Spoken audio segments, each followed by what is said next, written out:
आता clotting factors बद्दल आपल्याला बघायचं आहे. क्लॉटिंग फॅक्टर्स मध्ये आपल्याला मेकॅनिझम बघायचं आहे. थोडक्यात मेकॅनिझम बघायचं आहे. त्या मेकॅनिझम मध्ये परत 3 स्टेजेस आहेत. Which are the 3 stages? First one, generation of plasma or the thromboplastin. Second one, formation of the thrombin from the prothrombin, and then the formation of the fibrin from the fibrinogen. थोडक्यात लक्षात ठेवायचं की मी त्या 3 stages काढलेल्या आहेत. त्या 3 stages नुसार आहे. पहिला काय आहे? थ्रोम्बोप्लास्टिन तयार होणार आहे. त्याच्यापासून थ्रोम्बोकायनेज तयार होणार आहे. थ्रोम्बोकायनेज प्रोथ्रोम्बिन पासून प्रोथ्रोम्बिन पासून काय करणार आहे? थ्रोम्बिन रिलीज करणार आहे. आणि थ्रोम्बिन काय करणार आहे? फायब्रिनोजेन ऍक्टिव्हेट करणार आहे. फायब्रिनोजेन काय करणार आहे? फायब्रिन तयार करणार आहे. आणि ही फायब्रिन तयार झाल्यानंतर ना तुमचं मेकॅनिझम पूर्ण होतं. आणि ह्याच्यामध्ये एकूण किती फॅक्टर्स इन्व्हॉल्व आहेत श्वेता? 13 factors involve. ओके, तर त्याच्यामध्ये पहिली जी स्टेज आहे that is the nothing but the generation of the plasma or the thromboplastin. या पहिल्या स्टेज मध्ये काय होतं बघा, इट इज ह्याच्यामध्ये पुन्हा 2 सिस्टीम इन्व्हॉल्व होतात. ओके, 2 सिस्टीम इन्व्हॉल्व होतात. का इन्व्हॉल्व होतात? की तुमचं जे ब्लीडिंग इंटरनल आहे की एक्सटर्नल आहे. ओके, तुमचं जे ब्लीडिंग इंटरनल आहे की एक्सटर्नल आहे. जर इंटरनल असेल तर इंट्रिन्सिक सिस्टीम म्हणू त्याला, आणि एक्सटर्नल असेल तर एक्सट्रिन्सिक सिस्टीम म्हणू. आणि ह्याच्यामुळे हे 2 डिवाइड सिस्टीम झाल्यामुळे तुमचे फॅक्टर्स पण डिवाइड होतात. ओके, आता त्यांचं पण फंक्शनिंग कोणत्या वेळी कोणतं फॅक्टर रिलीज होणार आहे ह्या 3 स्टेज मध्ये, आणि त्याच्यानंतर पुढची प्रोसेस काय होणार आहे. तर ह्या 2 सिस्टीम वर इन्व्हॉल्व आहे. That is a intrinsic factor and extrinsic factor. Okay, त्या फॅक्टर्सना पण नावं दिलेली आहेत की एक्सट्रिन्सिक फॅक्टर कोणते आणि इंट्रिन्सिक फॅक्टर कोणते. ओके, म्हणजे बाहेर कोणते रिलीज होणार आहेत आणि इनर साइडला कोणते रिलीज होणार आहे. So the tissue extract the thromboplastin release first. Factor 3, that is enters through the blood vessel through the site of injury and combined with the factor 7 with the calcium factor 6 or 4. म्हणजे काय? Factors काय होणार आहेत आता? Combine व्हायला सुरुवात होणार आहे. पहिला रिलीज होणार, समजा इंजुरी ही बाहेरच्या साइडला असेल, एक्सटर्नल सरफेसला असेल तर ते वेसल्सला जाऊन जॉइन होणार आहे. आणि त्याच्यानंतर ना पुढचे फॅक्टर आहे that is a factor 7 and factor 4. That is a design the intrinsic system. म्हणजे बघा, इंट्रिन्सिक सिस्टीम मध्ये कोणते फॅक्टर्स आले? Factor number 3. Factor number 3. Okay, तुम्हाला मी ह्याच्या नोट्स म्हणजे ऍज इट इज तुम्ही फोटो मारून घ्यायचे, त्यामुळे तुम्हाला ह्या म्हणजे फॅक्टर एकूण 13 आहेत तर त्या फॅक्टरची नावं तुम्हाला मिळतील. Okay, so factor number 3 enters to the blood vessel.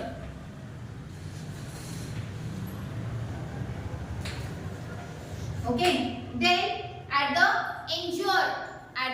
injury site, then it with the factor, then it is connected to the factor number 7 direct. Factor number 7 ला कनेक्ट झाला. त्याच्यानंतर ना they are connected with the calcium and factor number 4. आणि ही factor 3, factor 7, त्याच्यानंतर ना calcium, त्याच्यानंतर ना factor number 4, हे जे काही एकत्र येणार आहे ही त्या सिस्टीम तयार होणार आहे. आणि त्या सिस्टीमला काय म्हणू आपण? एक्सट्रिन्सिक सिस्टीम. काय म्हणू? एक्सट्रिन्सिक सिस्टीम म्हणू. ही पहिली स्टेज आहे थ्रोम्बोप्लास्टिन मधली, मेकॅनिझम ऑफ द कॉग्युलेशन मधली ही पहिली स्टेज आहे. ह्यामध्ये ती एक्सट्रिन्सिक सिस्टीम काय होते? जनरेट व्हायला सुरुवात होते जर तुमची इंजुरी ही बाहेरच्या साइडला असेल तर. नेक्स्ट वन, समजा designed from the outside the blood vessel including the factors are 3 number, 7 number, 4 number calcium. Extrinsic system are joined with the intrinsic system also. The factor participate in intrinsic system are the all present in the blood circulation. बघा, जे काही factor involve असणार आहेत, okay, जे एकूण 13 factor आहेत हे सगळे तुमच्या ब्लड सर्क्युलेशन मध्ये प्रेझेंट असतात. जे बाहेरून काही तयार होत नसतात, म्हणजे बाहेरून दिलेले आहेत किंवा असं, विटामिन वगैरे असं काही सॉरी घेतो आपण जसं बाहेरून प्रोटीन वगैरे असं काही नाहीये. हे तुमच्या ब्लड सर्क्युलेशन मध्ये प्रेझेंट असतात. त्याच्यामध्ये पुढे बघा इंट्रेन्सिक सिस्टीम म्हणजे काय आतल्या साईडला जर इंजुरी झाली असेल तर बघा काय आहे कोणते फॅक्टर आहे. Factor number 12, factor number 11, factor number 8, factor number 6 and calcium. It is a intrinsic system मध्ये हे फॅक्टर आहे. then extrinsic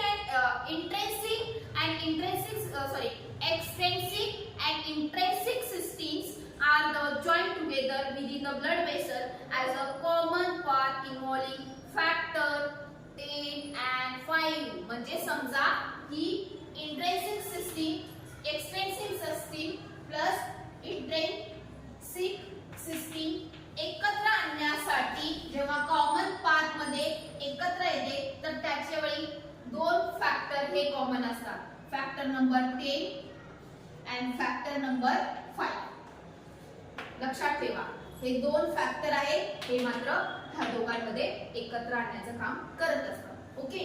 then next one the finally end product, the stage 1, that is the formation of the thromboplasty, and the formation of the thromboplasty is the triggers the second stage and otherwise remain dormant the blood with the inactive prothrombin factor number 2. म्हणजे ही सगळं म्हणजे जरी एक्सटेन्सिव system असू दे किंवा इंट्रेन्सिव system असू दे common एकत्र आल्यानंतर जी stage दुसरी सुरू होणार आहे फॅक्टर हे एकत्र येऊन त्याच्यानंतर तुमचं थ्रॉम्बिन कडे स्टेज जाणार आहे आणि त्या स्टेजचं नाव आहे that is a formation of the thrombin to the prothrombin. That is a thrombin from the prothrombin. ह्याच्यामध्ये काय आहे बघा तर in the second stage prothrombin factor 3 activated factor 3 कडून ऍक्टिव्हेटेड होते. थ्रोम्बोप्लास्टिन तयार झालेला आहे आपल्या पहिल्या स्टेज मध्ये. As a result formation of the thrombin any defect stage through factor second deficiency. म्हणजे समजा ह्या स्टेज मध्ये जर काय आलं डिफिशियन्सी आली काय आलं म्हणजे डिस्ट्रक्शन आला तर ह्या डिस्ट्रक्शन कशामुळे होतं तर फॅक्टर डिफिशियन्सी मुळे असतं. तर कुठला फॅक्टर डिफिशियन्सी आहे तर फॅक्टर नंबर 2. कुठला आहे फॅक्टर नंबर 2 जर कमी असेल तर ही काय होणार आहे प्रोसेस व्हायला वेळ लागणार आहे किंवा प्रोसेस रन आउट होणारच नाही. So it will be recognise prolonged prothrombin time. मग काय बघितलं जातं पीटी टाइम बघितला जातो. अशा वेळी समजा ही प्रोसेस रन आउट होत नसेल तर काय केलं जातं पीटी टाइम ऑब्झर्व केला जातो that is a prothrombin time. Then at the stage earlier APTT that is also prolonged secondary defect and then cascade system coagulation step further continue stage second. समजा deficiency नाही observe झाली तर तुमचं काय होणार आहे प्रोथ्रॉम्बिन रिलीज होणार आहे. काय होणार आहे प्रोथ्रॉम्बिन रिलीज होणार आहे आणि त्याच्यानंतर आपण थर्ड स्टेजला जाणार आहे. याच्यामध्ये सगळ्यात महत्त्वाचा सेकंड स्टेज मध्ये रोल करणारा फॅक्टर कोणता आहे फॅक्टर नंबर 2. आणि फॅक्टर नंबर 2 जर रिलीज होत नसेल तुमच्या ब्लड सर्क्युलेशन मध्ये तर तुमची रन आउट होण्यासाठी prothrombinase time that is a prothrombin time checkout केला जातो. ओके. आता थर्ड स्टेज काय आहे that is a fibrinogen form होतात.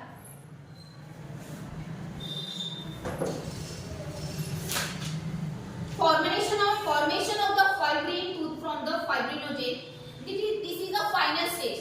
It is a final stage. In that coagulation process inactivation of the fibrinogen that is a factor number 1. Factor number 1 काय करतो इनॅक्टिव्हेशन of the fibrinogen. का करतोय तो इनॅक्टिव्हेशन तर it is activated by the end product stage number 2 thrombin. Fibrinogen is first converted into the soluble fibers and then the fibrin of the monomers. The soluble fiber polymerized with the help of activation factor number last that is the 13th factor and mechanically strongly form the fibrin. म्हणजे काय रे ते जे काही fibrinogen आहे त्याला इनॅक्टिव्हेटेड करून त्या फॅक्टरला fibres त्या फॅक्टर पासून फायबर कलेक्ट करून घ्यायचे आणि क्लॉट फॉर्म करून घ्यायचा आहे. That is a stage number 3. आणि हा फायबर्स तयार झाला की तुमचा क्लॉट तयार होतो. कळालं 3 स्टेजेस. ह्या 3 स्टेज मध्ये अजून एक त्यांनी फायब्रियोलायसिस वीक सांगितलेलं आहे. तर ही फायब्रियोलायसिस काय असणार आहे एक तर काय होणार आहे तुमचा जो फायब्रिनोजेन आहे तुमचा जो फायब्रिनो चेन आहे त्याला थोडक्यात काय करायचंय, ब्रेक करायचंय. त्याचं काय करायचंय, लायसिस करायचंय आणि त्याच्यापासून आपल्याला काय कन्वर्ट करून घ्यायचंय श्वेता, फायब्रिन तयार करून घ्यायचंय. काय तयार करून घ्यायचंय, फायब्रिन तयार करून घ्यायचंय, फायबर्स तयार करून घ्यायचंय. त्याच्यामुळे आपला प्लग फॉर्म होणार आहे आणि त्याच्यामुळे कोअग्युलेशन होणार आहे. Okay, that is nothing but fibrinolysis. Okay, ह्याच्यामध्ये तुमची इंज्युरी किती प्रमाणात आहे त्यात ते पण ऑब्झर्व केलं जातं. त्यामध्ये तुमचा बीटी टाइम काउंट केला जातो, पीटी टाइम केला जातो. समजा हे फायबर्स तयार नाही झाले तर मग तुम्हाला हे फायबर्स तयार नाही झाले तर मग तुम्हाला ते काय इंडिकेट करतात, डॉक्टर्स किंवा technician, you are suffering from the any type of the internal injury that is a bleeding and that is we can called as a haemostasis. काय म्हणतो त्याला, हिमोस्टॅटिस असं म्हणतो. मग त्याच्या आपल्याला काय बघायचंय, प्रायमरी डिसऑर्डर बघायचंय.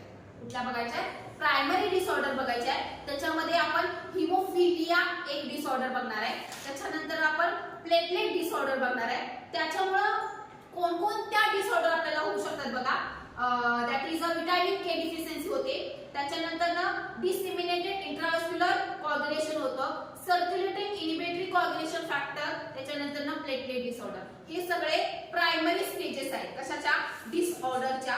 त्याच्यामुळे त्याला कंट्रोल मेकॅनिझम पण आहे आपल्याकडे. हिमोस्टॅटिसला कंट्रोल मेकॅनिझम पण आहे. त्याच्या आधी आपल्याला हिमोस्टॅटिस बघायला हवं. आता तुम्हाला कळालंच असेल की हिमोस्टॅटिस म्हणजे काय. जर normally if I am suffering from the any type of injury and blood is flow after 2 to 8 minutes my blood is not clot, my bleeding is not stop, it will be observed for the BT time and PT time. The BT time is not calculated at the same time, PT time is also calculated at the same time, blood but bleeding is not stop. Then the doctor suggests me you are suffering from the hemostasis first stage disorder or the disease. काय आहे, तुम्ही कोणत्या तरी internal bleeding साठी तुम्ही suffering करता. So there is a not stopping of the bleeding in the time or the BT time or the PT time, then we can called as a haemostasis. काय म्हणतो त्याला, हिमोस्टॅटिस म्हणतो. ओके, आणि हिमोस्टॅटिया म्हणजे काय, स्टॉपिंग ऑफ द ब्लड. स्टॅटिया आणि स्टॅटिस मध्ये फरक आहे. कळालं सगळ्यांना. ओके, सो हिमोस्टॅटिस बघितलं. त्याच्यामध्ये आपण जी डिसऑर्डर पहिली बघत होतो ती थोडक्यात मी तुम्हाला हिमोफिलिया सांगितले की व्हिटॅमिन के च्या डिफिशियन्सीमुळे होतं. तर ती जी हिमोफिलिक आहे ना, जस्ट वन सेकंड, हिमोफिलिक आहे ना, मी तुम्हाला काय सांगितलं की जेनेटिकली आहे, जेनेटिकली.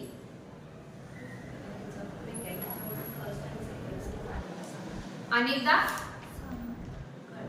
ओके, पहिल्यामध्ये काय होतंय, पहिल्या स्टेज मध्ये काय आहे, फॅक्टर्स इन्व्हॉल्व आहे. एकूण 13 फॅक्टर इन्व्हॉल्व आहेत. ओके, पूर्ण मेकॅनिझम मध्ये 13 फॅक्टर इन्व्हॉल्व आहे. त्या 13 फॅक्टर मध्ये पहिली जी स्टेज होते त्याच्यामध्ये ह्या स्टेज मध्ये परत 2 स्टेजेस डिवाइड झालेले आहेत. स्टेजेस सांगण्यापेक्षा सिस्टीम डिवाइड झालेली आहे. म्हणजे तुला इंटरनल इंजुरी झालेली आहे की एक्सटर्नल इंजुरी झालेली आहे.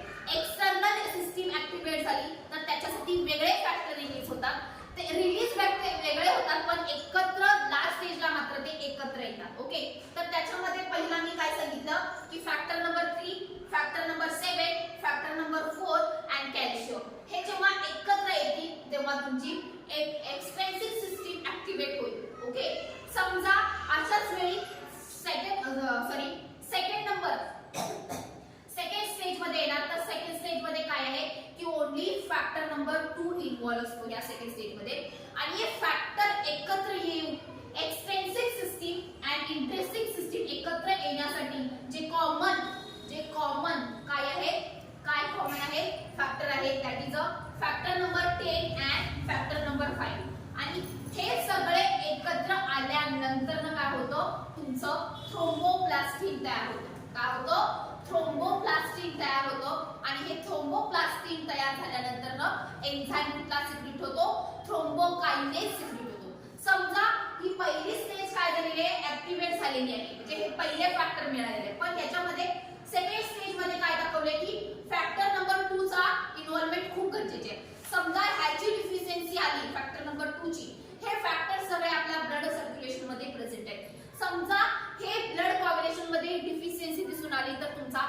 Time and BT time count केला जातो. समजा तुमचा बीटी टाइम काउंट केला आणि तो व्यवस्थित आला नाही तर तुम्हाला फॅक्टर नंबर सेकंडची काय आहे डिफिशियन्सी आहे. ओके, या सेकंड स्टेज मध्ये फक्त काय केलं जातं, थ्रोम्बिन टू प्रोथ्रोम्बिनचं ऍक्टिव्हेशन होतं. प्रोथ्रोम्बिनचं ऍक्टिव्हेशन होतं आणि पुन्हा मग थर्ड स्टेजला आपण जातो, that is the formation of the fibrin to the fibrinogen. कळालं थोडक्यात? ओके, तर आपल्याला काय बघायची होती की हिमोफिलिया. मी आता हिमोफिलिया ही डिसऑर्डर सांगितलेली आहे. ही इनहेरिटन्स म्हणजे काय, थोडक्यात जेनेटिकली ट्रान्सफर झालेली आहे की ती जास्तीत जास्त the depending upon that disorder is a x chromosome. Haemophilia he disorder होते जे ट्रान्समिट होते तर कुठल्या क्रोमोझोममुळे होते, तर तुमच्या एक्स आणि वाय तुम्हाला माहित आहे त्याच्यामुळे एक्स वर डिपेंडिंग असलेली ही डिसऑर्डर आहे. तर बघा काय आहे ही disorder. Hemophilia as inheritance disease disorder. It is a defensive functional disorder, one or more coagulation factor, that is a classic hemophilia म्हणतो त्याला.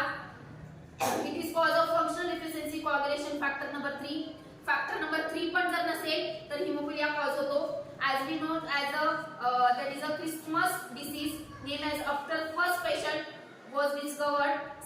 जेव्हा factor 3 हा रिलीज झाला नाही तर त्याच्या वेळात त्यांनी त्या डिसीजला नाव दिलं होतं पहिल्यांदा क्रिसमस डिसऑर्डर हिमोफिलिया मध्ये. Okay, then defect the Christmas disease is a functional deficiency coagulation factor number 9 also. त्याच्यानंतर ना पुढची स्टेज जी इन्व्हॉल्व आली डिसऑर्डर आली ती हिमोफिलिया ए अँड बी. आता hemophilia A and B is a linked with sex chromosome. It is a linked with the sex chromosome and the name of chromosome is the X chromosome. Since the male's inheritance once is the X and Y and inheritance chromosome X carries the receiving the hemophilia genes and that gene will be expressed. The female have to the two chromosomes who carry the receiving the hemophilia gene X chromosome and they manifested disease become a normal X chromosome will be dominant and this female called as a carries the carrier and they can be passed the genes to their offspring. म्हणजे काय आहे, mail कडे काय आहे XY आहे आणि female कडे काय आहे XX आहे. ओके, आता काय होतं की ही जी हिमोफिलिया आहे ती कुणावर असते, जास्त करून X क्रोमोझोम अफेक्ट करणाऱ्या जीनवर आहे. ओके, तर काय करणार आहे, मेल कडनं येऊ दे किंवा फिमेल कडून येऊ दे, मेल कडून आली तर ती फिमेल कॅरी करणार आहे. ओके, आणि ही फिमेल कशावर येणार आहे, X वरच येणार आहे. तर ही कॅरी करणार आणि त्याच्यानंतर हा X क्रोमोझोम काय होणार आहे, डॉमिनेंट नेचर मध्ये येणार आहे आणि as it is he haemophilia offspring मध्ये येणार आहे, म्हणजे नवजात बाळाकडे पण येणार आहे. सो ही ट्रान्समिट कशी होते, जेनेटिकली ट्रान्सफर होते. मेल टू फिमेल होते किंवा फिमेल टू द मेल होते, पण ह्याचा जो मेन कॅरियर आहे ती फिमेलच आहे.